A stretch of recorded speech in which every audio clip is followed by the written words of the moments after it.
नमस्कार, आप देख रहे हैं आरभट न्यूज छोर पटना से है। मुख्यमंत्री नीतीश कुमार अन्य मार्ग स्थित नेक संवाद से वीडियो कॉन्फ्रेंसिंग के माध्यम से होटल मौर्या में आयोजित स्वर्गीय डॉक्टर सहवाल गुप्ता जी के शोक सभा में शामिल हुए। बता दें कि अपने संबोधन में मुख्यमंत्री नीतीश कुमार ने कहा कि सहवाल गुप्ता के निधन के बाद आज शोक सभा का आयोजन किया गया है, जिसमें कई लोगों ने उनसे जुड़ी कई बातों की जानकारी दी। वहीं इस आयोजन में सहवाल गुप्ता जी की पत्नी उषा सी गुप्ता, उनकी बेटी स्मिता गुप्ता एवं दामाद सौरभ चक्रवर्ती भी शामिल रहे। आज तो इस अवसर पर स्वर्गीय सहवाल गुप्ता जी की धर्मपत्नी डॉक्टर वासी गुप्ता जी हैं। स्वर्गीय सहवाल गुप्ता जी की बेटी डॉक्टर स्मिता गुप्ता जी की है। उपस्थित हैं सहवाल गुप्ता जी के दामाद सौरभ चक्रवर्ती जी हैं।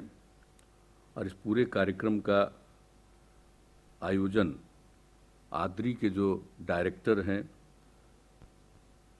प्रभात घोष जी हैं। बहुत लोगों ने अपनी बातें रखी हैं और बहुत लोगों की बात को सुनने का मौका मिला। हम लोगों के साथ जब से सहवाल गुप्ता जी से रिश्ता है, उससे काफ़ी पहले से अनेक लोगों का रिश्ता रहा है जिन्होंने आज अपनी बात कही है। और सचमुच आज देख करके मुझे बहुत अच्छा लगा है। और अभी बहुत दिनों के बाद हम फिर आज प्रोफेसर अमर्त्य सेन को सुन रहे थे। प्रोफेसर अमर्त्य सेन ने बिहार के लिए जो भी काम किया ये बहुत लोगों को मालूम है। जो नालंदा यूनिवर्सिटी की स्थापना की गई उसमें भी उनका कितना बड़ा सहयोग था और उसके चांसलर भी वो रहे। और इसके बाद जो हम लोगों ने बिहार म्यूजियम की स्थापना की है, ये अंतर्राष्ट्रीय म्यूजियम बना है, उसमें उनके बहुत ज़्यादा सुझाव मिले। और इस प्रकार से अनेक चीज़ों में उनका हमेशा से सहयोग मिलता रहा है। और जो पीडीएस है, जन वितरण प्रणाली है, उसके बारे में जब केंद्र से बात चल रही थी तो उन्होंने उस समय भी मुझसे बातचीत की थी और उनसे बातचीत हुई थी। उसी के आधार पर जो ग्रामीण क्षेत्रों में 85% आबादी को लाभान्वित किया गया और शहरी क्षेत्रों में लगभग 73% को, इसमें भी इनकी बहुत बड़ी भूमिका थी। तो आज मुझे देखकर बहुत अच्छा लग रहा था। और जिस तरह से वो सहवाल जी के बारे में भी इतनी बात जानते थे और इतना उनका अच्छा रिश्ता था, मुझे बहुत अच्छा लगा। और अनेक लोगों ने जो बातें कही है आज, और हम लोग तो जितना सहवाल गुप्ता जी को जानते थे और जो कुछ भी हम लोगों ने देखा है जब से उनसे हम लोगों का परिचय हुआ है और जो भी उन्होंने काम किया है, हम लोग तो उनको एक मानते थे कि अर्थशास्त्री हैं, समाजशास्त्री हैं। और किस तरह से उन्होंने आद्री की स्थापना की और ये काम शुरू हुआ। और अभी जो आद्री के डायरेक्टर उन्होंने भी बताया 91 से ही ये काम शुरू हुआ। और इसके बाद कई प्रकार का उन्होंने काम करना शुरू किया। जब हम लोगों से उनकी बातचीत हुई, उनसे अनेक विषयों पर चर्चा हुई और उसके बाद जो हम लोगों ने अनेक चीज़ों में उन्हें भी शामिल किया, उनके विचारों का लाभ उठाया और उनकी राय भी बहुत चीज़ों पर ली है। वैसे वो तो अनेक विषयों के जानकार थे और वैचारिक रूप से वो एक कम्युनिस्ट थे, लेकिन फिर भी उनका रिश्ता ऐसी कोई पार्टी नहीं है जिन पार्टी के नेताओं के साथ नहीं था। वो सब के साथ एक अलग तरह से संबंध रखते थे और बिहार के विकास को लेकर के, बिहार के लिए क्या किया जाना चाहिए, इन सब चीज़ों के बारे में उनकी अपनी एक राय रहती थी। तो हम लोगों ने तो काफ़ी कुछ किया और उनका जब देख रहे थे कि इनका जो अप्रोच है, इनकी जो जानकारी है, इसको देखते हुए हम लोगों ने यहाँ भी, आप सब जानते ही हैं कि हम लोगों ने यहाँ पर सब काम कराना शुरू किया था। जो आर्थिक सर्वेक्षण रिपोर्ट 2008 से ये इसका बनना शुरू हुआ बिहार में और उनकी मदद से ही ये तैयार हुआ। और चूंकि आद्री में काम देखते थे तो सिर्फ आद्री से ये काम नहीं चल सकता था। उन्हीं के साथ परामर्श के साथ हम लोगों ने centre for economic policy and public finance गठित किया और उसी में आर्थिक नीति और लोक वित्त केंद्र इसको कहेंगे। और ये हर साल आर्थिक सर्वेक्षण तो तैयार किया ही जाता है, लेकिन लोक वित्त की नीतियों के बारे में, अन्य सभी चीज़ों के बारे में कि क्या किस प्रकार से होना चाहिए, इसके बारे में उनकी राय मिलती थी। तो एक बहुत उनकी भूमिका रही हम लोगों के साथ। और आप जानते हैं कि बिहार को विशेष राज्य का दर्जा मिले, इसको लेकर के हम लोगों ने काफ़ी अभियान चलाया। तो विशेष राज्य के दर्जा पर भी उन्होंने बहुत सारी बातें कही और उस पर अपनी बातें तो कही ही।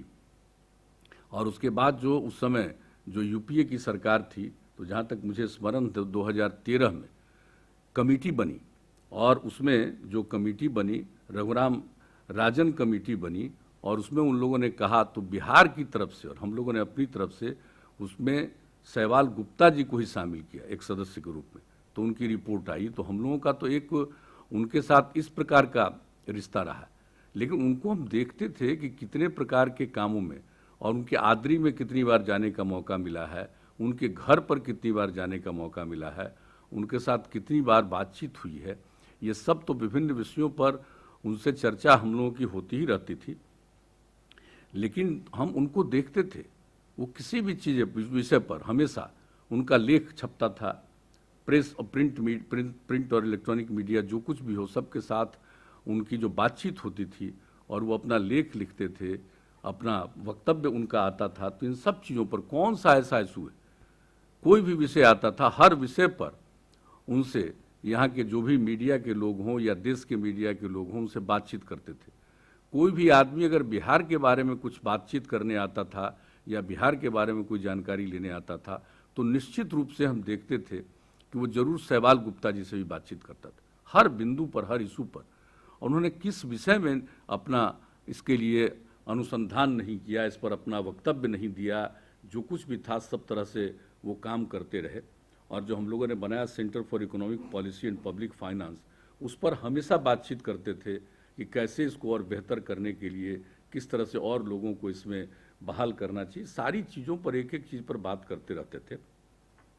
और किस तरह से आर्थिक सर्वेक्षण रिपोर्ट, जिसकी चर्चा और अन्य लोगों ने भी चर्चा की, और अभी भी एक व्यक्ति चर्चा कर रहे थे कि भाई यहाँ का जो आर्थिक सर्वेक्षण का रिपोर्ट आता है वो बहुत अच्छा होता है और सबसे बेहतर होता है। तो ये तो एक अलग विषय है, इसमें तो एक्सपर्ट लोग देखेंगे। लेकिन बिहार की जो आर्थिक स्थिति है उसके बारे में तो ये करते ही थे। लेकिन हमने इनको देखा है हमेशा कि हर चीज़ पर, और हमने जब देखा एक बार कि इनका जो आदरी था, इसने भी एक रिपोर्ट, जो हम लोगों ने शराबबंदी लागू किया 2016 में, तो जो महिलाओं की मांग पर ये सब कुछ किया गया और इसके लिए किस तरह से गंभीरता से किया गया, तो इन्होंने एक सर्वेक्षण करवाया और वो रिपोर्ट आई थी 2016 में ही सर्वेक्षण कराया। उसके अंत तक रिपोर्ट आई कि आखिर जो शराबबंदी बिहार में लागू हुआ, इसका क्या क्या फ़ायदा है, और किस तरह से बात कही, एक एक बात कही, और कहा कि देखिए लोगों के बीच में शराबबंदी लागू होने से अब दूध की खपत बढ़ गई, शराब नहीं पीते हैं, अब दूध पीते हैं। ये कितनी एक अच्छी बात इन लोगों ने अपने रिपोर्ट के माध्यम से दी थी। तो कई प्रकार से हम देखते रहें, हर तरह से देखते रहें। अंतर्राष्ट्रीय सेमिनार का आयोजन करवाया, और उस समय के तत्कालीन राष्ट्रपति, जो अब इस दुनिया में नहीं है, स्वर्गीय प्रणब बाबू भी आए थे। हम लोग भी इनके हर कार्यक्रम में चले जाते थे, हर तरह से देखते थे कि किस तरह से ये एक एक चीज़ को ऑर्गेनाइज करते रहे हैं। ये हर प्रकार से क्या होना चाहिए, बिहार झारखंड दोनों को मिला करके ये काम करते रहें, आगे का क्या विजन होना चाहिए, तो इस सब चीज़ों पर वो करते रहते थे। और इसके अलावे कितने चीज़ों पर एक एक काम इन्होंने किया है, हर तरह से कितने सम्मेलनों का आयोजन इन्होंने किया है, ये हर किसी को मालूम है। तो हम लोग तो इनके साथ जब भी किसी कार्यक्रम बुलाते थे, इन्होंने तो मार्क्स के जीवन पर भी आयोजन कराया था। तो हर तरह से हम देखते थे कि एक एक चीज़ में इनकी दिलचस्पी थी। और इनकी तबीयत पिछले कुछ वर्षों से खराब थी, तो एक बार जब इनकी तबीयत खराब थी, यही पारस में ही जहाँ इनका निधन हुआ, इसमें ये दिल्ली में इलाज कराते थे, उसका जब आकर के बिहार में उनको पारस पर पूरा भरोसा हो गया। तो आज पारस के जो मालिक हैं उनसे लेकर के, और जो हमारे ये पुराने हई साहब डॉक्टर हैं, बड़े प्रख्यात डॉक्टर हैं, इन सब लोगों ने अपनी बात यहाँ पर रखी। तो एक बार जब ये पारस में थे, आज से 2 साल पहले, हम इनको देखने गए थे। अब इनकी तबीयत जो खराब रहती थी, इसके बाद भी वो निश्चित रूप से बात करने लगते थे। कभी कभी तो हाथ जोड़ करके हम लोग कहते थे कि भाई अपना ये मुंह पर जो लगा हुआ है इसको मत हटाइए, आप अपना देखिए एक एक चीज करते थे और हर चीज में व्यस्तता रहती थी, किसी भी काम को नहीं छोड़ते थे। तो ये सब बातें तो उनकी थी और सब लोगों के साथ उनका, विभिन्न तरह के लोग थे, सबके साथ उनका अच्छा संबंध, अपनी बात रखते थे, किसी के साथ इनका व्यवहार खराब नहीं होता था।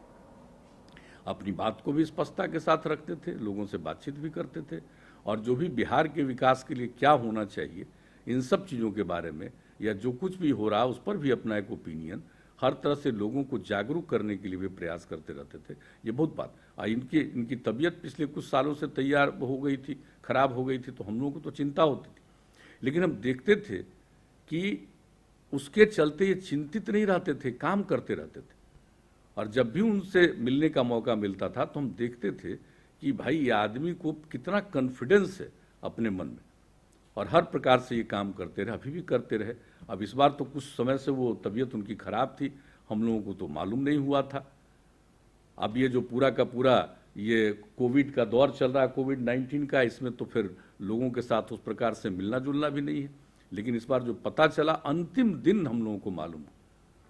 और जो उनकी पुत्री से भी बातचीत होती रही, जो हमारे डॉक्टर हई साहब हैं वहाँ के, उनसे भी बातचीत की, सब तरह से बात हुई, लेकिन हम लोगों को जब से मालूम हुआ तब से तो उसी पर देखते ही रहे और कितना दुखद हुआ। हमको तो लगा कि जरूर ठीक हों, यही प्रार्थना कर रहे थे, लेकिन उसी दिन कुछ ही घंटे के अंदर 7 बजे के बाद ही उनके निधन की जानकारी मिल गई। इतना दुख हुआ, अब वो नहीं रहे, ये तो एक दुखद बात है। और जितना उन्होंने काम किया, आप सब लोग देश और विदेश से कितने लोग इसमें शामिल हैं, कितनी बड़ी बात है कि जो कुछ भी करते थे, जो भी उनका संपर्क था, संबंध था, ये सब कुछ हुआ। हम तो यही आग्रह करेंगे और जो कुछ भी हम आज सुन रहे थे, भाई आदरी में तो इतनी क्षमता है, ये निश्चित रूप से उन्होंने आदरी की स्थापना की। आप सब लोग एशियन डेवलपमेंट रिसर्च इंस्टीट्यूट को खूब अच्छे ढंग से आगे भी जरूर चलाते रहिएगा और जिस तरह से लोगों का उनसे संपर्क था, आप उन सब लोगों के साथ संपर्क रखते हुए और भी जनहित में जो कुछ भी काम होना चाहिए उसके लिए जरूर परामर्श देते रहेंगे। और जिस तरह से आज आदरी की तरफ से ये सारा कार्यक्रम जो किया जा रहा है, घोष जी, जिस तरह प्रभात घोष जी, उनसे भी कई बार बातचीत करने का मौका मिला है, तो प्रभात घोष जी भी जितना अच्छे ढंग से चला रहे हैं। लेकिन एक ही बात हम प्रभात घोष जी को कह देंगे कि अभी उन्होंने कहा कि मैंने कहा कि हम बीच में ही बोल देंगे और हमको लास्ट में बोलना था, ऐसी बात नहीं है। ये स्वर्गीय सहवाल जी की लड़की ने ही हमारे प्रिंसिपल सेक्रेटरी साहब को फ़ोन किया कि वो चाहे, तो पहले हमने कहा जैसा वो चाहे, तो आपने पहले ही हमको कहने का मौका दिया, तो हम इसके लिए धन्यवाद देते हैं। लेकिन कोई मेरी इच्छा नहीं थी कि हम ही बीच में बोल दें, लेकिन ये आपने हमको बोलने का अवसर दिया, हमने अपनी बात कही है। हम लोग तो हमेशा उनको न सिर्फ याद करते रहेंगे, बल्कि जिस तरह से आज आपने इतना बढ़िया आयोजन और सब लोगों ने अपनी बात कही है, हम तो चाहेंगे कि उनके बारे में कि भाई जो भी वो लिखते रहे उसको भी पब्लिश करना चाहिए। और आज जितने लोग उनके बारे में जितनी अच्छी अच्छी बातें कह रहे हैं, सब जगह के लोग, इन सब लोगों को हम तो यही आग्रह करेंगे आदरी को कि एक प्रिंट जरूर कर लीजिए एक साथ, ताकि नई पीढ़ी को मालूम हो। और देखिए आज के नई पीढ़ी को सब चीज़ों का ज्ञान होना चाहिए। आज जितने लोग बोल रहे हैं सबका पूरा का पूरा अनुभव है। हमारा यही आग्रह होगा कि नई पीढ़ी के लोगों को एक एक चीज़ की जानकारी हो, आज बहुत ज़रूरी है। इन दिनों जो एक दौर चला है, एक तरफ तो बहुत अच्छा काम होता है और एक तरफ काम बुरा होता है, तो एक जो चल रहा है दौर, ऐसी स्थिति में नई पीढ़ी के बीच में इन बातों को जरूर बताना चाहिए। और सोशल मीडिया के दौर में जो एंटी सोशल एक्टिविटीज हो रही है, सोशल मीडिया का एक पॉजिटिव काम भी है और एक निगेटिव काम भी होता रहता है उसके माध्यम से, तो ये सब चीज़ तो जानते हैं कि सब कुछ चलता रहता है। ऐसी स्थिति में हम यही आग्रह करेंगे और हम लोगों का जो भी सहयोग अपेक्षित होगा, हम लोगों का सहयोग मिलेगा, क्योंकि उनके विचारों को नई पीढ़ी के लोगों तक पहुंचाने के लिए जरूर इन सब चीज़ों को एक साथ प्रसारित करिए। और लोगों को जब पता चलेगा, और इतने लोग, इतने बड़े बड़े लोग, इतने विशेषज्ञ लोग हम सब लोगों का देख रहे हैं। मुचकुंद दुबे जी को भी अभी हमने सुना, उनसे भी बातचीत करने का कितनी बार मौका मिला है, आज हम उनकी बात भी सुन रहे थे।